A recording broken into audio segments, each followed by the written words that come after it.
So today we're going to talk about the benefit of strength training for runners. I've touched on this in the past several times. I think it's a really important topic and conversation to have as part of the run camp. So if you've heard it before, I apologize. I try to switch it up a little bit, but really want to go through the various benefits of strength training for runners, and we'll touch on even some plyometrics and stuff like that. At the end, some strength tests you can do to see if you're imbalanced from one side to the other, et cetera. And you can easily do those from home. So, looking at all the research, heavy resistance training, explosive and plyometric training performed 2 to 3 times a week has been shown to positively affect running performance in distance runners. The percentage of improvement varies depending on how long you've been in the sport, how much strength training you've done in the past, et cetera. But we did see a positive effect on running performance. And I'll touch on this a little later. I think some of it also is just from an injury resilience standpoint, that even if there's not a direct performance benefit, there ends up being a performance benefit over time, because the longer we can be uninjured, the longer we can string together some consistency, the better a runner that we're going to be. So our goal is to work towards this more heavy resistance training, even some plyometric training, like jump training. Of course, we don't want to start there. We want to start with some lighter stuff to build that base of strength before we add in heavier movement, complex movement, explosive movements. But the goal is to eventually get there. So some of the benefits of strength training, injury resilience, like I just mentioned, is a really big one. That running is very repetitive. It's a series of single leg hops from one foot to the other. We're using the same muscles, the same patterns over thousands and thousands of steps as we're running. This is even more so in our area because we don't have trails to run on. A lot of our roads are even just perfectly straight, maybe a little bit, of curvature to them, but we're really using the same muscles over and over, not on trails, not on hills, etc. So we tend to get various muscles that are weak or underactive. Our glutes, core, and calves, especially our glutes and calves, tend to be really big ones. You guys have heard me, if you've taken camp before, preach about our lateral hips and how strong those need to be, especially for women, but really all runners. And with running this forward direction, that really comes into play. So that can lead to compensation and then also some overuse injuries. Using the example of like our lateral hips being weak, if we're not using those glute med and those muscles on the outside of our hips, which is what I mean when I refer to the lateral hip, is we get that knee collapsing in, which then can put pressure on the inside of our knee, can overstretch the IT band, our foot can collapse in. So we really want to make sure that we're staying on top of those muscles. With all running related injuries, with most running related injuries, as long as they're not traumatic, we're looking at a capacity versus load. And Kate has my one hand, but we're looking at an imbalance here. So we're looking for, if our capacity of our muscles here, we want our load to be just under it. What happens if that load tips to higher than our capacity? That's when we tend to get these little niggles, these aches, these pains that pop up because we're doing more than our body's capable of. We can increase the capacity of our muscles, tendons, ligaments through strength training, through proper run training, gradually adding in speed work, hills, those strength components on top of the strength work that we're doing. So then the goal is that our load is always kept right under our capacity. We want to always keep trying to also raise that capacity. So when we're looking at strength training, we're looking for any imbalances from right to left. And like I said, in a little bit, we'll look at a couple pretty simple tests that you can do from home, even just looking in a mirror to see if one side is stronger or weaker than the other. A lot of times you can also feel it. We're looking to stabilize the hips and knees, which helps reduce pressure on the joints. So if we think of it as, we see the guys at Home Depot with the back braces on, or the bodybuilders with the back braces on, that's providing support to more their lower back and hips. We have muscles all over our body, including our core, that help support our back, but even all the muscles around our knee are providing that support around the knee, so we're not having to rely on the bony anatomy of our bones holding us up, of them essentially pounding together. That's not exactly what's happening, so don't worry if you're out running like, oh, my knee joints are just pounding together. It's not what's happening, but the more we can strengthen around the knee, the less pressure and the less load we're going to have at that actual knee joint. And that's around hips, knees, ankles, everywhere. Also strengthening bones as we're running. It's a pretty low level, but we are strengthening our bones to a certain extent. Running economy or efficiency is another one. So it improves our ability to generate force with less energy. The example I use a lot in the office is more for our ankles and our calves, that if we are not able to balance on one foot, for example, or we're not able to do a single leg calf raise, the chance of us running and being super efficient is pretty low. So as we take a step forward running, our body's having to use so much energy just to stabilize our foot before we can even think about moving forward. So if we can strengthen everything around our foot and ankle, also improve the balance and stabilization around there, as soon as our foot hits the ground, we can propel forward. All of our energy is used to going forward instead of wasting energy having to stabilize, staying on the ground for a little bit longer before going forward. And also stronger muscles and tendons act like better springs. So if we think of it as a spring, by strengthening, we get a stronger spring. So as soon as we hit the ground, we can then spring off the ground. We have that elastic energy return, which is why it's pretty interesting when you look at research why stretching is very polarized. People have varying opinions on it. I think if you have a tight area, you should absolutely stretch it. We should go through mobility, make sure you have a proper range of motion.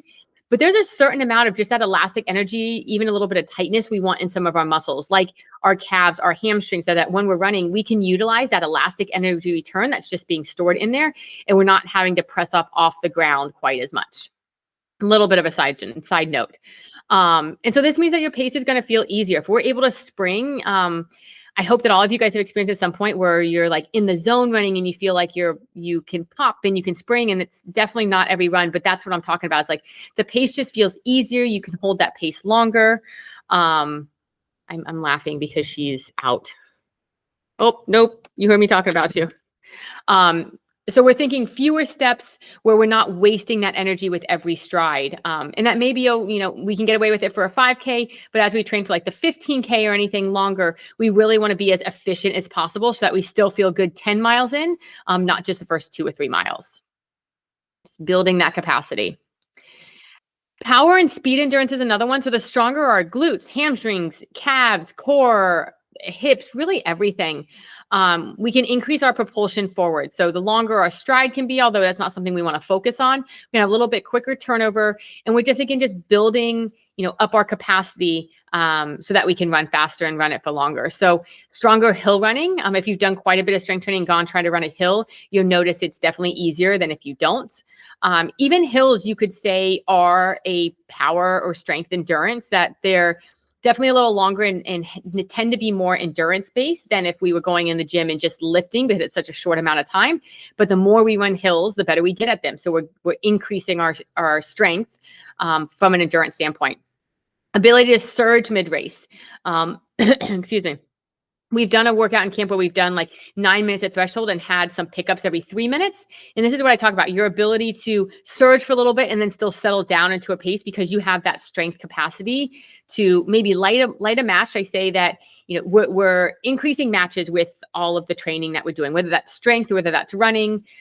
We're increasing that match book. And so when we go to race, we have a set amount of matches that we can use. So we might be able to use one to surge mid-race and then settle in and we'll be okay. We don't want to do, and if we haven't been doing strength, we might use 3 matches when we do it. I don't know exactly what that number looks like, but your ability to surge and then settle back into race pace definitely improves as we improve your strength. Moving forward, you okay? And then better finishing kick. So same kind of principle. It's just that ability for speed changes improves. Fatigue resistance, this ties into it, but it's kind of like I was talking about with, we want to feel good at 10 miles, as good at 10 miles as we do at 3. Of course, we're going to have some fatigue as we race, but we're looking for that to be as minimal as possible and that we have as little breakdown as possible. So our hips aren't dropping, our knees aren't collapsing in, especially if the muscles on the outside of our hips are weak. We're going to start to get that knee collapsing in the longer that we run. Our stride shortens up. A lot of times we're on the ground longer, so a longer ground reaction time. If our calves are fatiguing, we're not pushing up quite as far, which contributes to that stride length shortening. We're not getting that propulsion forward. So we really want to improve strength so we can increase this fatigue resistance also. Also helps with postural endurance. So this does tie into running in the sense that we can maintain a good running posture, but we also want to be able to maintain a good posture throughout the day so that we can carry in groceries, we can pick up kids, grandkids, all those things, and not get injured or be too fatigued from it. So it's also, from a lifestyle standpoint, there's a lot of benefits to that strength training. I wanted to touch on the core here also in upper body. We don't do a ton of it from an upper body standpoint, but it is still beneficial. One, from lifestyle, like I said, picking up groceries, grandkids, getting on and off the floor, that sort of thing. But also your core, that if you have a weak core, you can think of it like a piece of cooked spaghetti, that it just kind of wiggles all around. And then how are we going to run or use our arms and legs off of that if it's not stable? So we do want to make sure that we're focusing on our core. We have that good stable base of support that then our arms and legs can move around, and we can always come back to we still have that place of stability. Longevity, this ties back into the lifestyle, like I just mentioned. That is beyond performance, but we're looking at bone density, hormonal health and metabolism, especially as we age, injury resilience across multiple training cycles. So not just the 16-week camp that we're in now, but what does the end of 2026 look like? What does 2027 look like, et cetera? And keeping you running for decades. So I want to go over a couple common misconceptions with running that I've, heard or talked people through. One of them is running. This should be like running builds mass, I believe. Oh no, sorry. Running builds strength, not strength builds strength. Oh my gosh, baby brain. Yeah. So running builds strength from a, pure strength perspective, it doesn't, unfortunately. That running's very healthy. It improves your endurance and improves your cardiovascular system, but it's not improving your strength. It's going on for too long. It's too endurance based. That good for your health to a certain extent. Of course, we have the bell curve. That do I think marathon running is super healthy? No, but I enjoy it. And I think it's better than alternative sitting on the couch. But running doesn't build strength. It's definitely more endurance. So we need to find other ways to get our strength in that isn't running. It's just too repetitive. I will bulk up and go slow. I think the general population is starting to understand more and more that this is not true. But for a while, I heard it all the time. I still hear it every once in a while that if I lift, I'm going to bulk up, I'm going to get real heavy, and then I'm going to get slower at running. And that's just not true. Your body adapts to the stimulus we're placing on it. You are out there running way more than you were in the gym. And honestly, it's really hard to bulk up. When we look at any type of bodybuilders, heavy lifters, they're doing almost no cardio because you're not going to bulk up with cardio. They're doing so much protein. Their nutrition is so dialed in that it's actually really hard to truly bulk up. So it's really not a concern at all. And the exercises that we're doing that I put in there and that I'm going to show you guys aren't heavy. They're heavy, I'll say, for runners. And that's what we want to get towards, is that they're difficult, but we're not looking at like 1 rep max lifting really, really heavy Olympic lifts that are going to bulk you up. I will be too slow to run well. And my answer to this is always not if you're incorporating lifting appropriately. So the goal of strengthening is to support your running, not to take away from it. So we want to start slow. We want to start light in weight. That, yes, as I mentioned, our goal is to get heavier. And that's where a lot of the benefits are. But if you haven't been doing anything, 5 pounds might be heavy, 10 pounds might be heavy, a block resistance band might be heavy. And we can't jump from doing nothing to lifting 100 pounds, just like we can't go from running 0 miles to 50 miles a week. So we need to start slow. We need to have those building blocks in place before we can do anything else. It's also about structuring when that is. And my big thing is I like to do my strength on my hard run days. With Tuesday evening camp, that's not going to happen. We get done in the evening. You're not going to go home and then do strength. And I wouldn't advise you to do that. You want to get in a good meal. You want to recover. You want to sleep. But doing strength on Wednesday is a great place to do it because we just did the hard run Tuesday, strength on Wednesday, and then you're optimizing the days of recovery Thursday, Friday, Saturday before we do our next quality run, which would be the long run. Now for the long run, I would say a great day if you wanted to add a second day of strength in would be on Sunday after the long run. Again, I understand it's the weekend. There's all kinds of other commitments, so it might not work out. But the closer you can do your run and strength, in my opinion, is better because we get to optimize that recovery time in between. And we don't want to do your strength just before our speed work. So I wouldn't do it Tuesday morning strength and then Tuesday evening speed work. The strength is there to support your running, not to take away from it. So if we're doing strength in the morning, likely that's going to take something away from your workout in the evening. Now, if it's an easy run, no big deal. You could do your strength in the morning and do an easy run later in the day. But we really want to prioritize our speed workout, whether that's Tuesday or Wednesday, and then the quality long run on the weekend and work around that. I did put in the hand at the bottom that you might be a little sore if you haven't been doing new moves, if you start to incorporate new strength exercises in. That's super normal. We're adding a new stimulus to your body. But that's why we want to keep it light. It's a little bit of soreness is okay. If you like can't get off the toilet the next day, that's not what we're looking for. We're not looking for you to walk funny the next day. You went a little too hard, if that's the case. So here are 4 strength tests I just want to go over that I think are really good at looking at strength imbalances from one side to the other. Most of these have been in Final Surge already with the strength exercise that I prescribed, but I'll go over them pretty quickly. So the single leg sit to stand, you're looking for a box usually around like a 20-inch-ish. It could be your kitchen table, like your kitchen chair at your kitchen table. That would be fine. You're going to stand on one leg and you're going to slowly sit down and slowly stand up. The goal is to not plop when you're on the way down. And then as you come up, what you're looking for is that knee not to collapse in at all. If you're seeing that knee start to go in and not be aligned over your second toe, then we really want to focus even more on strength of that lateral hip. The standing clamshells, laterally resisted walk, hip hikes, anything that's going to target the muscles on our outside of our hip here. That's the biggest thing I see with this one is just that knee collapsing in. And typically it's one side worse than the other. So just by doing this in the mirror and watching how your knee is moving as you stand up and sit down, if one side you feel like you can't control at the bottom, you plop a little bit at the bottom, you'll be able to tell that maybe your right side's a little weaker than your left side or vice versa. And with all these strength exercises, when I put them in Final Surge, if you know you have one side weaker than the other, you can do a couple more on that side to help it catch up. We don't have to stick to the 10 on each side. You can do 12 on your right side and 8 on the left if that right side just needs a little bit more to catch up. But this is a really good one for looking at that single leg, really quad and glute strength, while that outside of the hip is helping to stabilize as you stand up and sit down. And with this picture, don't look at my foot here, that this was actually taken for a slightly different exercise where I'm rotating the foot out. So you want this toe and foot facing forward. You don't want it rotated out like I have it. Where are you? Then we have the single leg RDL or single leg, like a straight legged deadlift. You're going to be on one foot and you're hinging forward, bending at your hips, straight line from your shoulders to your hips. So you're looking to hold that core in. What I'm looking for is that your shoulders aren't rotating down. If you can't maintain your back like this, it doesn't have to be perfectly flat. You can have a little bit of natural curvature to it, but we don't want your shoulders really slouched down. Then we want to focus a lot on like your upper back and your postural muscles. But we're looking for balance in this one. You're on one leg. Looking at hamstring strength, when we're hinging from the hips, we're getting a lot of hamstring strength. Your back and core to maintain that fairly straight line from your shoulders to your hips. And in between this one, when we're hinging down, we're going to stand up and drive that knee forward. So in this case, it would be my my left knee that's off the ground. My left foot's off the ground.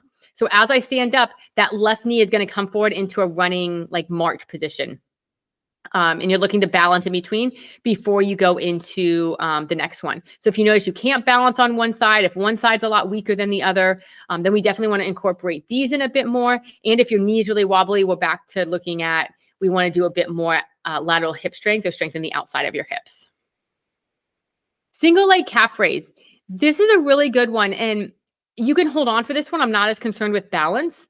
But if you do these slow and you really take maybe 2 to 3 seconds to come up, even pause for a little bit at the top, 2 seconds to come down. Doing 20 of these is a lot. But with how many steps we take running, we're pushing off onto our toes with every step. We need really, really strong calves. Our calves have to absorb and dissipate 8 to 12 times our body weight, depending on how fast we're running. So we really want to make sure that they're super strong. So we're really just testing this from a strength perspective. Can you do 20 on each side with no weight, taking 2 seconds to come up, hold for 2 seconds, 2 seconds to come down? Does one leg fatigue faster and easier than the other leg? Then we want to focus on that one a little bit more. So this is a good starting spot to just assess your calf strength. If this is super easy, awesome, you're in a really good spot, but also let's add some weight to it because we want to make sure that our calves have that capacity to withstand the load of running. So now I want to touch on the plyometrics for runners because I think this is really important. We just have to program it correctly. Now, this is not something I recommend you jump into if you just started doing strength, if you haven't started doing strength. This is something once we have those building blocks of strength, we can start to incorporate in, and you have to do it pretty carefully. a high level, you know, it involves jumping and bounding and stuff like that. So we really want to do almost like an intro to plyometrics and gradually add this in. But it really is a great addition to any strength program, even if they're little hops. It doesn't have to be these, you know, huge explosive jumps that we see the NFL players doing, but any little bit of hopping can be very beneficial. We just want to start small and work our way up to avoid any injuries in the process. But what we're doing is we're taking advantage of the stretch shortening cycle in the muscles. So a true plyometric would be if I was standing on a box, I jump off the box and then I jump up as high as I can. So we're jumping off, landing, up as high as I can. A regular box jump where you're just jumping straight up on the box, although great, and I would consider that an intro to plyometric, is not a true plyometric. And I'm going to touch on a box jump here in a second anyway. So with starting to do these, it might be that you're on 2 feet, you hop. It doesn't even have to be high. In place, back down, land, staying on 2 feet the whole time. Stabilize before you do the next one. And then progressing to almost a pogo hop in place, which is quick jumps in place on 2 feet, and progressing to doing that on 1 foot. So there's a progression that we want to follow, but I do think it's really beneficial to start adding those in. And if anybody has any questions, please let me know. I incorporate them some into the weekly strength that we're doing as we progress. But if you're looking to add up even more, I'm happy to have that conversation of how to do it safely and very effectively. So plyometrics can help runners improve running economy through improved muscle recruitment. So when we're like the example of jumping off the box and back up, we have to be able to recruit those muscles so fast and so well to just perform that task. Improving bone health. So because we're doing these jumps, there is a higher force going through our lower legs. So that's why we have to be careful with it. But because we're placing that stimulus on our bones, we are eliciting a change in the bones and an adaptation, which is what we want. Improved ground reaction times. So that means that we will have less time on the ground with each stride that we're doing because we have that elastic energy. We've worked on, improving the economy of that tissue. Improve tendon elasticity, stiffness. It's just a matter of training. Our body's going to adapt to the stimulus that we're placing on it. And even neuromuscular coordination. If you haven't jumped in a while or skipped in a while and you go try to do it, you really feel uncoordinated. I did this a few weeks ago and I was like, I swear I know how to skip. And it's like, what way do my arms go? My legs go? So it really improves just your neuromuscular coordination, which I think is beneficial for both running and general life and longevity. So this is how I would start to incorporate it in. You're looking at just 3x3 box jumps. So it's not very much. They can be really small boxes. We're not talking about like a 40-inch box jump. This could be a 6-inch box. This could be a little step. Explosive step up, pogo line jumps, and split squat jumps. And I have videos of these that I'm going to show you guys. And I would progress kind of through these. The box jump or any type of little one would be probably where I'd start second. The pogo line jumps I'll show you might be where I would start first. Explosive step up, and then the split squat would be the most advanced. I should have put those in order. But any kind of little jumping to start with and then adding these in. So I'm sure most of you guys have seen a box jump, but it's just a box jump. You can hear Mikey counting for me. So you're just jumping up and stepping off would be where I would start with that. And then eventually you would do jump off and then like take a step to the other side of the box and jump off. So you're having to absorb those ground forces as you land. And then the third progression would be jumping off and then up. But this would be a great place to start. Here's the explosive step ups. Oh, I had no idea sound was in these, so you can hear him. So you're stepping up and coming up. So you're really having to explode at the top of that box there. Pogo line jumps, I really like these because it is much closer to a true plyometric. You're having to change directions pretty quickly, which we don't do in running a lot. And you're having to do them quickly. So it's not that you're just doing one jump. You are having to react to you jumping forward and back. And if you haven't done these in a while or have never done them, again, your coordination feels off. You can't stay in the same place over the same line. You feel like you're losing balance and having to put the other foot down. So start with 2 feet with this one and then progress to a single leg. Start just in one place up and down. Then you can add in going forward, back, and side to side. But that's a really good one that I like a lot and that I do incorporate in your strength. Split squat with jump is another one where you're coming up. You could add, to make this a little quicker, that as soon as I hit the ground, I come back up. But just another one, we're adding a jump in. Anything with a jump is going to be good as an intro to plyo. So that would be another one. Once you've conquered the other ones and you feel like you have a good base of support, building blocks of strength from even just a split squat standpoint that you could definitely incorporate into your strength routine. And common strength training mistakes that I see is one, not lifting in a way specific to the demands of running. So by this, I mean, we want to do single leg exercises because that carries over to running so much, that series of one-legged hops from one foot to the other. We want to incorporate some plyometrics because that's what running is. Running is low-level plyometric. I think a lot of people get scared of plyometrics. They get scared of jumping, and I completely understand. It's just that we want to program it slowly and build on it. I feel like a broken record here that we want to start slow, build on the plyometrics so that we're not aggravating our muscles, tendons, ligaments, or getting hurt in the process. But it is something that's really helpful to incorporate into your strength routine. And then a lot of the emphasis on like the hips and lower legs.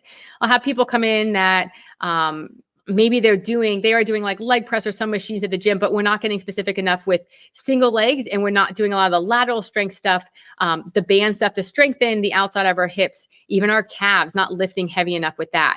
Another common mistake I see is not progressing the intensities of the lifts week to week or even every couple of weeks. If we were to do this as a running example, we wouldn't do the same mile repeat workout every week, never change our mileage, never change our long run, and do the same thing week after week. Our body is going to adapt to the stimulus we place on it. So if we keep placing the same stimulus, we're not going to elicit any type of change. So same goes with strength, that we want to change the type of lifts that we're doing, the type of exercises that we're moving, and we want to progress the intensity. You'll see this some in the workouts that I put in for camp where we're pyramiding them. And so maybe it says 4 rounds of 10, 8, 6, 4 step ups. And so what I mean by that is the first round, you're going to do 10 and maybe you're holding no weight. The second round, you're going to do 8 and we're going to hold 5 pounds. The third round, we'll hold 6 and we'll hold 10 pounds, etc. So we're changing how much weight we're using. We're getting heavier. And over time, we want to change the intensity of the lifts. Even if we're doing the exact same exercises, which I think we should mix it up, we want to increase the intensity, increase the weight. And when you do that, doesn't like I put week to week in here, you might not feel week to week that you can continue to progress. It might be 2 or 3 weeks before we switch up how much weight we're able to lift. But we do want to start lifting heavier, which is another, I should have added, maybe that adds into this not progressing intensity bullet point here, that I don't think runners lift heavy enough, that we go through the motions, but we're not really eliciting change because we're not lifting heavy enough. Either we're scared to lift heavy or we just don't know. So don't be scared to start to add in some weights. And again, if you have any questions, let me know. This is what I love to do, is programming the strength aspect of running. So start to incorporate, some resistance training and some weights in there. Now, this is the flip side of it. Doing too much too soon is you guys get excited. I hope you get excited listening to this and want to go do your strength. And then you do too much and then you can't walk the next day. And then you get discouraged, or then you don't know where to start. Just start small. And if you don't feel anything the next day, that's fine. We can add in a little bit the next time. But don't go totally bonkers and do tons of plyometrics this afternoon and tons of box jumps and increasing the weight and changing a bunch of things. Change one thing. And if you have questions, let me know. I'm here to help. And then not programming strength on the best days. I mentioned this with how I would do it, when having it be close to our workout days, and not doing it on the same day as a workout before the run workout, so it supports running. But again, if you have questions, let me know. We want the strength to support your running, not to take away from it. And just real quickly, you guys will see this in the workouts that I wrote, but just a couple components of a strength workout, if you were looking to build your own, is that we want to target running specific muscle groups. So we're looking at your quad, your hamstrings, your glutes, your calves, your core. Those are the big ones that we're looking at. And the glutes, what I include in here is like glute med is the big one. That's for the lateral outside of your hips that I've harped on. So I would include that in the glutes, but that's a really big one. We want to include exercises that replicate running. So that's single leg movement. So that's why we have the single leg RDL, the sit to stand, the single leg calf raise, even progressing to single leg jumps. We want it to replicate running to support that running motion. We want to start to increase plyometrics like the ones we went over. I don't have to go over that again. Gradually increase resistance by increasing weight. So we just went over that. Adjust your RET and set schemes. So it's not a cookie cutter 3 sets of 10 of glute bridges every week. Let's do 10, 8, 6, 4. Let's do 6, 4 rounds of 6 of something where you're lifting decently heavy, where you could do maybe 8 reps, but you couldn't do 10, 15 reps of that. So you can play around with how many reps you're doing and then how difficult you want to make it. The fewer reps we have, the heavier it needs to be to elicit change. If we're doing something like a standing clamshell that you have a band, you're looking at doing 20 to 25 of those. So we're looking for a different change with that exercise. Alter the tempo. So a lot of lifts, if we're lifting heavy, keep it slow and controlled. Take 2 seconds to come down, 2 seconds to come up, whether that's a lunge, a step up, a split squat, a deadlift, whatever it might be, slow and controlled. With some of these exercises like a standing clamshell or that are lighter in weight, we can alter the tempo of them, of coming in fast and coming out slow. And honestly, even with the heavier lifts, if you want to take 20 seconds to come down into a goblet squat and 20 seconds to come back up, you'll only do 3 to 4 reps of that, and you will notice a huge difference from if you're just taking that 2 seconds to come up and down. So just another thing that you can play around with, have it be a little more fun, that it's not the same strength over and over and over. And incorporating specificity and progressive overload. That's exactly what I just talked about kind of on the last slides. We want it to be specific to running, and we want to gradually make it harder. Here's some sample workouts I put in here. You guys have lots of these in Final Surge at this point, but this would be, a couple other workouts of how I would do it. Have these circuits that we go through. I prefer the circuit style as opposed to like 3 sets of 10 of this, then you do on the exercise, 3 sets of 10 of this. You switch up which muscle you're using. So if I'm using, for example, like the single RD on the first one, a lot of hamstrings, a lot of core, but then I'm going into a lunge, we're using a different muscle group. And we can kind of move through it a bit quicker. We don't have to rest as much in between. And I just think it challenges the body in a different way. Instead of, if you can do 3 sets of 10 back to back of the same exercise, you're probably not lifting heavy enough, honestly. All right. So finding the time to strength train can be hard. I know there's only 24 hours a day and we all have a lot going on, but asking your body to handle 2 to 3 times your body weight with every step is even harder. And I can guarantee that if we don't do strength training, that it's going to be much harder if you end up in my office from a PT perspective than trying to fit some strength in. So something's always better than nothing. It's not that we have to have this perfectly curated strength routine that we do 3 times a week and it's an hour long and we're doing everything perfect. Something is always better than nothing. So if you have 20 minutes, get in 20 minutes. If you have 15 minutes, get in 15 minutes. If you have 45 minutes and can get through it all, awesome. If you have to change a day or skip a day because you're sick, you don't feel good, you had to pick kids up from school, there's family obligations, missing strength one day isn't going to be a big deal. But over time, you just want to be consistent with it because it will make a really big difference in your running from a performance standpoint and an injury resilience standpoint. And then does anybody have any questions related to strength or related to camp in general?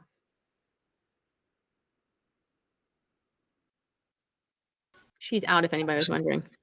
So Caitlin, you mentioned trying to do it on your days of either in between the workouts. If you're doing it on a rest day like today, is it better to do it, or a recovery day, is it better to do it before your recovery run, after your recovery run, or does it not matter? I think ultimately it doesn't matter because it's an easy recovery run. If I were going to do it, I'd probably do it after my run to, again, just prioritize the run. But I don't think it makes a big difference since it's an easy run. Okay. It's a good question. That was my question.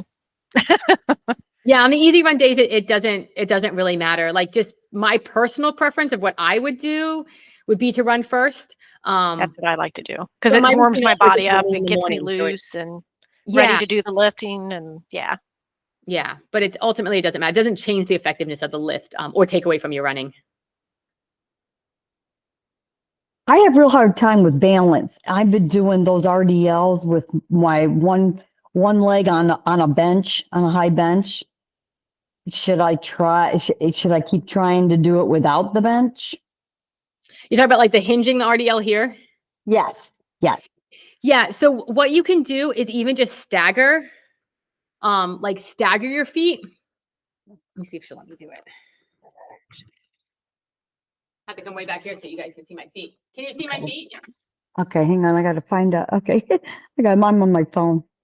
Yeah. So if you're here, like if we're doing an RDL, we're coming here, but you could also start here and like it's just my toe that's on the ground providing balance. Right. And kind of progress it to having less and less of your toe on there. What you can also do, I mean, you could do that one with 2 legs also, and you're going to get like the strength benefits from it. It just won't be single leg. But you could add in some other balance with like just standing on 1 foot. I don't know if I've added in like single leg around the world. So you'd be standing on 1 foot, hold a 5 or 10 pound weight in your hand. The weight doesn't necessarily matter. And you're passing it around your body. So your body's having to adapt to that change of where you're moving the weight. And you're just standing on 1 foot. So it might be that instead of changing that exercise and like working on that more, we want to focus on balance in other ways. Like that single leg around the world. Even like a calf raise, like a single leg calf raise, even if you can't come up all the way and get the full range of motion, just standing on 1 leg and having to come up and come down will force you to work on balance also. Awesome. Thanks. Yeah, you're welcome. Caitlin, would you recommend like incorporating some arm strengthening, like with your shoulders, because you use your arms to help pump when you run?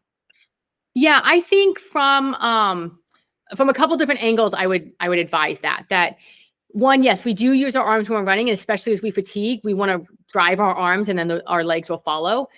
We want to be able to bring like our groceries in, pick up kids, go through daily life without getting hurt. And just maintaining posture. So a lot of the muscles that we would target from our shoulders would also be to maintain good posture. And we don't want to be running all slouched over or sitting back too much. Like we want to stay with that forward lean coming from our ankles. So definitely things like, lateral raises here, forward raises. I really like if I were going to pick 2, it would probably be a lat pull down and a mid row. I think they're really, really good for general posture. And then there's time we could add in like a, internal, external rotation where we're doing this. I'm just hiking my shoulder so you can see the raises, bicep curl, overhead press. There's a ton of other ones we could incorporate in, but I think lat pull down and then like some kind of mid row, and you could do those with bands at home or in a gym would definitely be beneficial. Thank you. Yeah.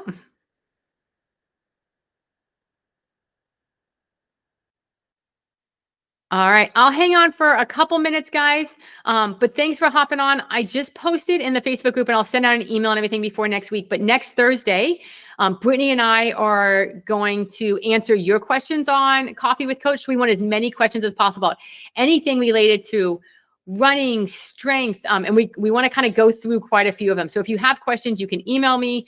You can send them through Final Surge. You can comment on that Facebook thing. But next Thursday, when we do it, we're going to go through all of your questions. So please let us know if you have questions. You can make a note that you want it to be anonymous so people don't know it's coming from you. And other than that, we'll be at Oars and Paddles on Sunday at 6 a.m.